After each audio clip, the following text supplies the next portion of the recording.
जय श्री कृष्ण। आज जानकारी लेकर आए हैं हनुमान चालीसा की सिद्धि के ऊपर। जैसे कि बहुत सारे जो साधक है वो हनुमान चालीसा की सिद्धि करना चाहते हैं, कोई हनुमान बाण का प्रयोग करना चाहते हैं, उसको सिद्ध करना चाहते हैं। तो आपको बता दें, देखिए ब्रह्मांड में ऊर्जा बहुत सारी है, जिसको जितनी आवश्यकता है उतना ले सकता है। जैसे कि कुएं में जल बहुत सारा है, जिसको जितनी आवश्यकता है वो अपना बर्तन भर के ले जा सकता है। उसी तरह से हनुमान जी की जो शक्ति है वो पूरे ब्रह्मांड में फैली हुई है। जैसे कि कहते हैं कि हनुमान जी जो एक साक्षात जीवित देवता है, जो कि अभी भी पृथ्वी पर उपलब्ध हैं, मौजूद हैं, यहीं पे विचरण करते हैं, यहीं पे ध्यान करते हैं, यहीं पे भजन कीर्तन करते हैं।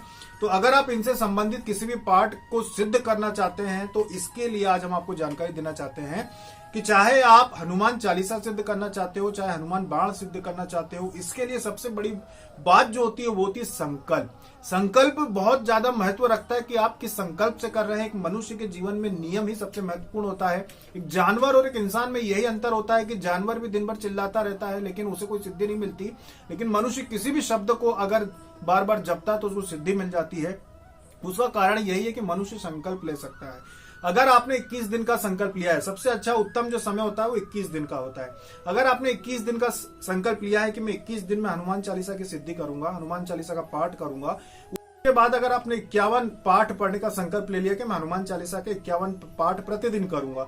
21 दिन एक लंबा समय है, प्रतिदिन आप करेंगे। पहले से आप सोच ले कि 21 दिन आपको कहीं बाहर तो नहीं जाना है, 21 दिन आप अपने घर के पूजा स्थान में रहेंगे तो ना, या फिर मंदिर में भी आप ये सिद्धि कर सकते हैं, या फिर मंदिर में आप 21 दिन जा पाएंगे, या पहले से निर्णय कर लें।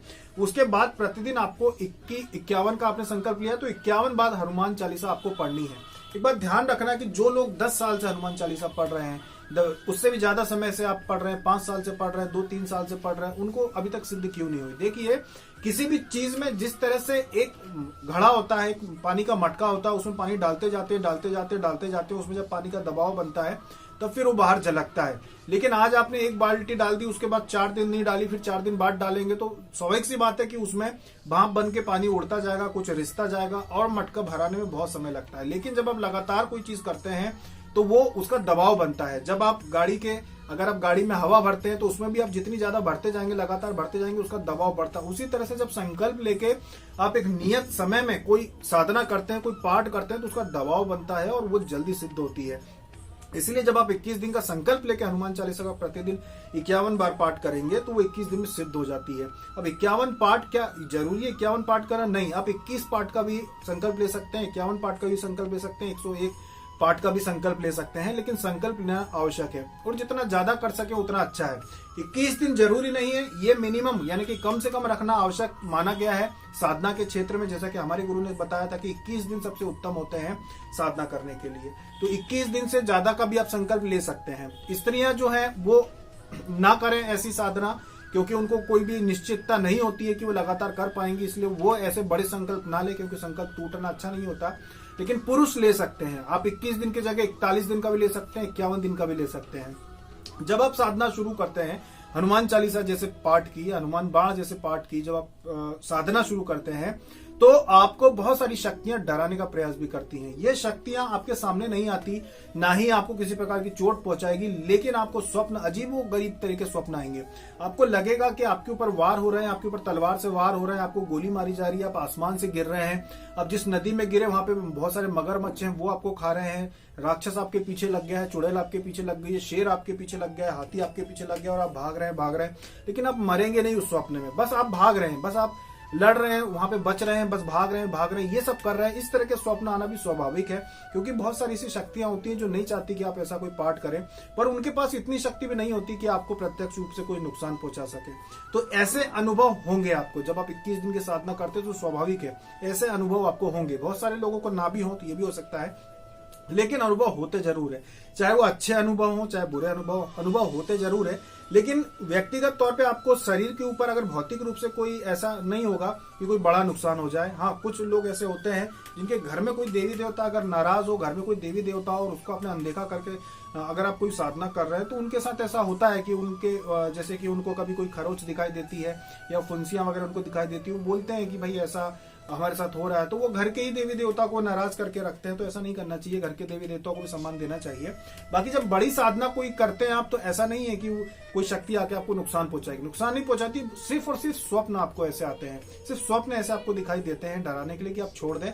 लेकिन अगर आप नहीं छोड़ते तो अच्छा रहता है, क्योंकि उसमें आपको कोई हानि नहीं होती। जब अब ये साधना आपकी चलती रहती है, अब हनुमान चालीसा की आपकी साधना चल रही है, आपको 11 दिन बीत गए, 11 दिन के बाद 15 दिन बीत गए, 15 दिन के बाद आपको ऐसे स्वप्न आना शुरू हो जाते हैं जिसमें आप एक चमत्कारिक पुरुष बन जाते हैं और आपके पास शक्तियां आ जाती हैं। आप इशारा कर रहे हैं तो दरवाजा खुल रहा है, आप इशारा कर रहे हैं तो पत्थर उड़ रहा है, आपके इशारा करने पे कुछ भी चीजें हो रही हैं, बस आप इशारा करें वो चीजें आपसे कंट्रोल कर पा रहे हैं बिना छुए।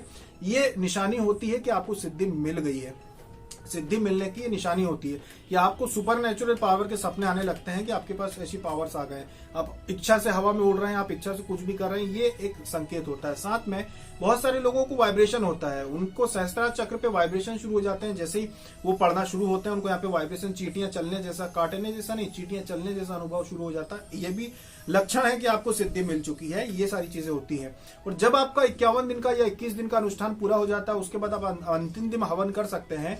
क्योंकि प्रतिदिन आज के समय में प्रतिदिन हवन करना किसी के लिए भी आसान नहीं होता। साथ में लोग भी गलत समझते हैं, जैसे बहुत सारे साधक बताते हैं कि परिवार के लोग भी गलत समझ लेते हैं, आस पड़ोस के लोग भी गलत समझ लेते हैं। तो ऐसे लोग जो है वो अंत में, जैसे 21 दिन की साधना है तो 22वें दिन आप हवन कर लीजिए, उसमें कोई भी दोष नहीं है। 22वें दिन आप साधना कर लीजिए, पूर्णाहुति कर सकते हैं।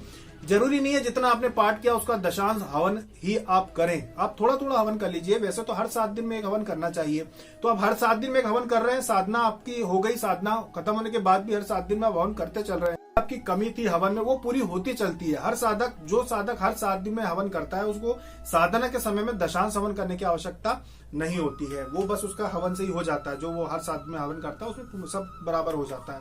तो आप हवन जो है वो 22वें दिन भी कर सकते हैं अगर 21 दिन की साधना चल रही है तो। पूर्णाहुति के बाद जब आपका सब हो जाता है, साधना पूरी हो गई, आपने पूर्णाहुति कर दी, जो सामग्री बची हुई थी वो आपने विसर्जन करके आ गए, माला और यंत्र रख लिया। क्योंकि माला अगर जैसे रुद्राक्ष माला से जप कर रहे हैं, हनुमान जी का यंत्र आपने रखा है, मारुति यंत्र रखा हुआ, तो उनको घर में रख लें।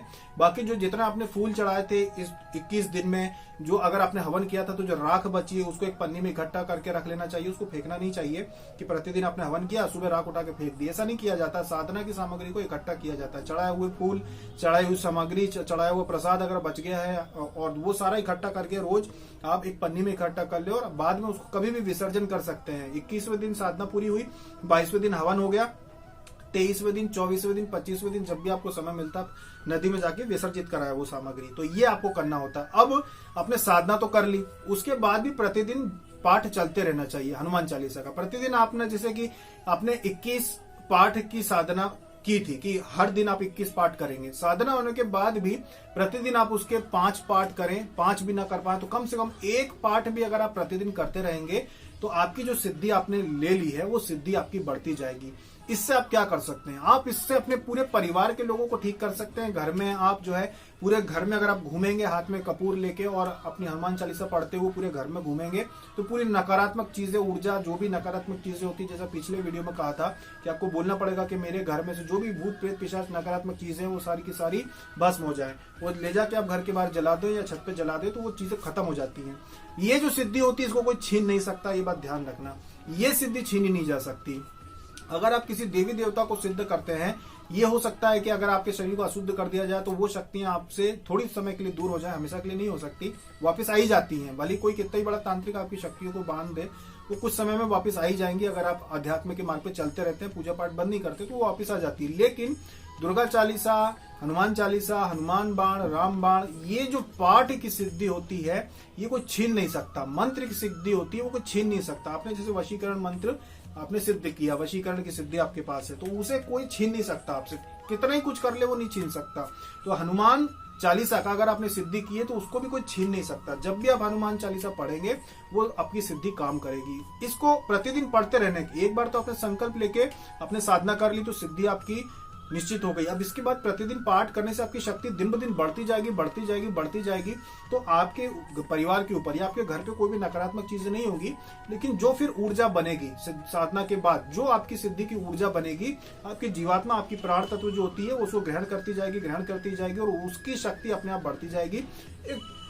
दिव्य प्रकाश जो है वो आपकी जीवात्मा का बढ़ता जाएगा, जो कि हमेशा जीवन भर ही चलता रहेगा कि आप पूजा पाठ करते रहेंगे, आप जीवन में भक्ति करते रहेंगे, तो वो प्रकाश आपका बढ़ता जाएगा और शक्ति बनती जाएगी। साथ में पूरे जीवन ना आपके परिवार पे कोई आपदा आएगी, ना आपके घर में कोई आपदा आएगी, सारी चीजें आपके नियंत्रण में रहेगी। और जब आपकी मृत्यु होती है, मृत्यु होने के बाद फिर श्री हनुमान जो होते हैं उनके ही दूत आपको उनके लोक में लेकर जाते हैं। ये बहुत ही अद्भुत बात है कि जो भी व्यक्ति जिस देवी या देवता की जीवन भर सेवा करता है वो उन्हीं को प्राप्त होता है। और उन्हीं का प्राप्त होने का मतलब ये नहीं कि उनका आप उनके गुलाम बन जाएंगे। जैसे कि कुछ लोग पूछते हैं कि हम किसी देवी देवता की साधना करेंगे तो क्या हम उनके गुलाम बन जाएंगे? गुलाम नहीं बनते हैं, आप उनके सानिध्य में चले जाते हैं और आपकी यात्रा तब भी नहीं रुकती। उसके बाद भी जैसे कि आप मान लीजिए कि हनुमान जी के भक्त हैं, तो आपको हनुमान जी के लोक प्राप्त होगा, वहां पे आप जाएंगे, जितना समय आप वहां रहना चाहते हैं आप वहां पे रहेंगे।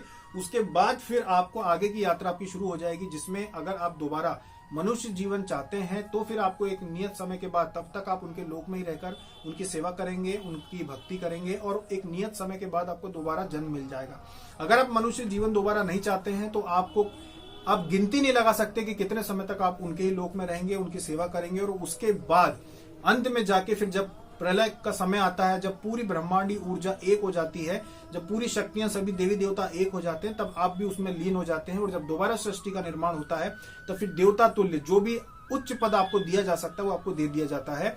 और अगर आप दोबारा जन्म चाहते हैं तो जन्म भी मिल जाता है। ये बातें जो हैं, ये बातें आप जो भी शास्त्रों को अच्छे से पढ़ेगा वो ये बातों को समझेगा। अगर आप शास्त्रों का अध्ययन करेंगे, बहुत गहन अध्ययन करेंगे, एक शास्त्र नहीं अलग अलग शास्त्रों का, जब पुराणों का आप अध्ययन करते हैं तब ये बातें आपस में जुड़ती हैं और आपको पूरा एक सर्कल समझ में आता है कि कहाँ क्या कैसे काम करता है। तो ये तब पता चलेगा आपको। तो इस तरह से हनुमान चालीसा की सिद्धि करने वाले लोग अपने आप को सुरक्षित स्वयं कर सकते हैं। भगवान शिव के भक्त हैं वो भी हनुमान चालीसा की सिद्धि कर सकते हैं। अगर उनको लगता है कि उनके घर पे कोई आपदा है या कोई तकलीफ है तो कर सकते हैं। काली चालीसा, दुर्गा चालीसा, किसी प्रकार की आप सिद्धि कर सकते हैं। कृष्ण भगवान के आप भक्त हैं तो भी आप कर सकते हैं। कुछ भी कर सकते हैं आप, ऐसा जरूरी नहीं है कि सिर्फ हनुमान जी के भक्त हनुमान चालीसा सिद्ध करेंगे। कोई भी कर सकता है, जिसको भी लगता है कि उनके घर में किसी प्रकार की कोई तकलीफ है वो सिद्ध कर सकता है। तो ये थी जानकारी हनुमान चालीसा के ऊपर कि साधारण तरीके से आप संकल्प लेके एक नियत दिन में आप साधना करके और आप सिद्धि कर सकते हैं हनुमान चालीसा की। जो हमने हनुमान साधना विधि आपको बताई है, बहुत सारे साधकों ने जो हनुमान साधना विधि बताई है, उसमें जो भी आपको न्यास वगैरह बताए गए हैं, जो भी विधि बताई गई है, उसको करके भी आप हनुमान चालीसा की सिद्धि कर सकते हैं। जैसे हनुमान चालीसा की सिद्धि कर रहे हैं, आप साधना कर रहे हैं, तो कुछ विशेष करने की आवश्यकता नहीं है। बस आप दीपक जला के वो बैठ सकते हैं। अगर आप मंदिर में जा रहे हैं तो वहां पे आप चमेली की जो शीशी आती है, चमेली के तेल की शीशी आती है 10 रुपए वाली, वो आप ले लीजिए। वहां पे आप एक अपना दीपक ले जाकर रख दीजिए और उसमें आप प्रतिदिन वो डाल के और आप वहां पे चमेली के तेल का दीपक जला के और हनुमान जी के मंदिर में बैठ के भी आप पाठ कर सकते हैं। ये भी आप कर सकते हैं। या फिर आप घर में साधारण यूं ही पाठ पढ़ के भी आप अपना संकल्प पूरा कर सकते हैं। अगर आपको विधि विधान से करना है कि हम हनुमान जी की का विधि विधान से पूजन करके ही आप हम हनुमान चालीसा की सिद्धि करना चाहते हैं, तो जो विधि आपको हमने दी थी पहले, उस विधि में ही जहाँ पे मंत्र जप की बात आती है कि अब आप इतने माला मंत्र जप करें, वहीं पे आप हनुमान चालीसा का पाठ कर लें। जैसे कि सारी विधि आपने कर ली, न्यास कर ली, सब कुछ कर लिया, अब बात शुरू होती है कि अब माला से इतने माला आप जप करें, वहीं पे आप हनुमान चालीसा का पाठ कर लें, मंत्र जप के बजाय पाठ कर लें। और उसके बाद वैसा ही सेम बिल्कुल एक जैसा ही विधि विधान रहेगा, कुछ भी अलग नहीं है, वही साधना विधि, बस आपको मंत्र जप के बजाय हनुमान चालीसा का पाठ करना है, तो आप वो भी कर सकते हैं। तो ये थी जानकारी हनुमान चालीसा की सिद्धि के ऊपर। अभी तक के लिए इतना ही। जय श्री कृष्ण।